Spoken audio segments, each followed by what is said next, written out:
Assalamualaikum warahmatullahi wabarakatuh.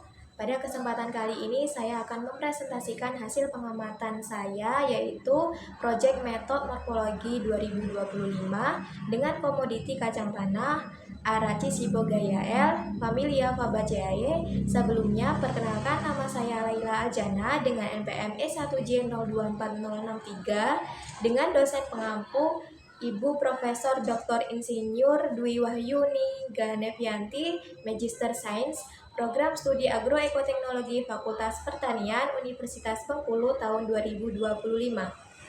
Baiklah, yang pertama yaitu morfologi daun.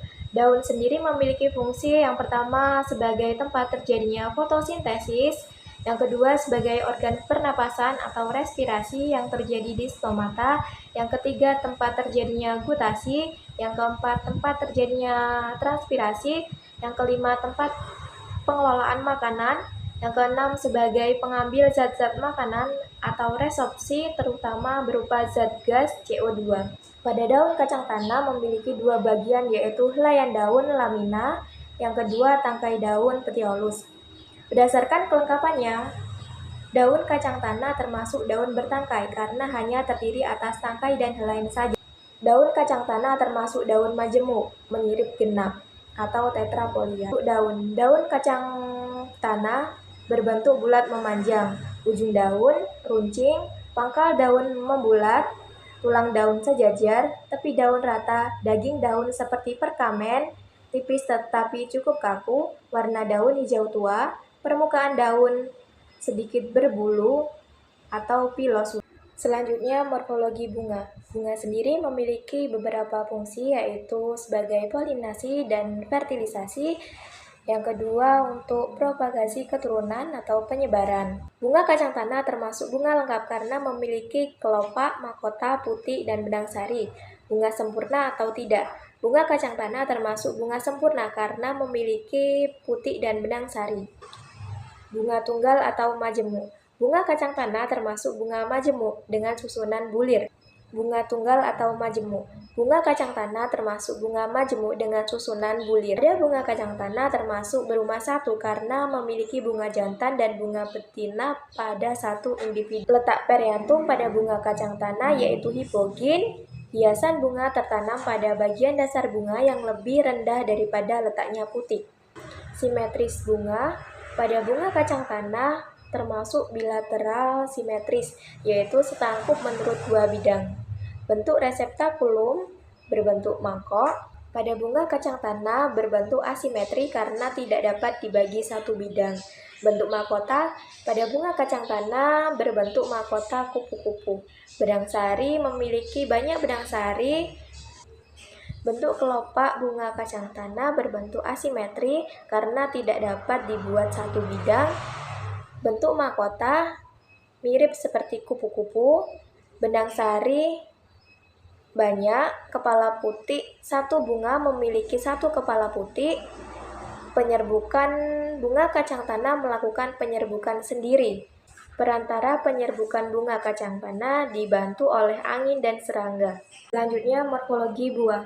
Buah kacang tanah adalah buah sejati karena berkembang dari ovarium. Bunga yang dibuahi mengandung biji di dalamnya. Bagian bunga yang ikut tumbuh yaitu ovarium. Karena bagian ovarium mengalami pembesaran dan perkembangan setelah proses pembuahan terjadi. Buah tunggal atau majemuk atau ganda. Buah kacang tanah termasuk buah sejati tunggal karena terdiri dari satu bunga dengan satu bakal buah saja. Jenis atau tipe buah. Buah kacang tanah termasuk buah sejati tunggal yang kering.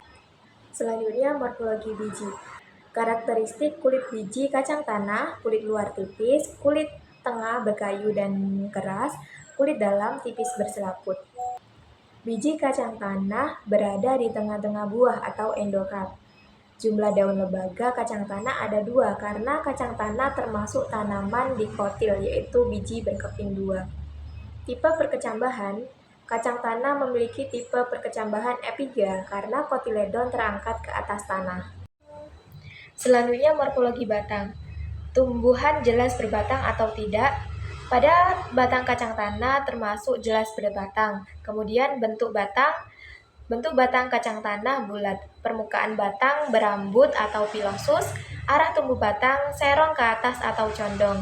Umur tanaman kacang tanah yaitu tanaman annual atau tanaman musiman. Selanjutnya, morfologi akar. Akar tanaman kacang tanah memiliki bagian-bagian yaitu sebagai berikut. Yang pertama, leher akar, yang kedua, ujung akar, yang ketiga, batang akar, dan yang terakhir, cabang-cabang akar. Batang akar memiliki fungsi yaitu sebagai tempat masuknya zat hara dan air tanah. Leher akar memiliki fungsi yaitu menghubungkan akar dengan pangkal batang. Ujung akar yaitu akar paling mudah untuk menembus tanah dan mengadakan pertumbuhan. Sistem perakaran. Akar kacang tanah termasuk akar tunggang bermanfaat dan kegunaan. Pada tanaman kacang tanah memiliki manfaat sebagai yang pertama, mengurangi depresi karena mengandung polifenol yang dapat meningkatkan aliran darah ke otak. Demikian presentasi dari saya. Kurang lebihnya saya mohon maaf dan kepada Allah saya mohon ampun. Wabillahi taufik wal hidayah. Wassalamualaikum warahmatullahi wabarakatuh.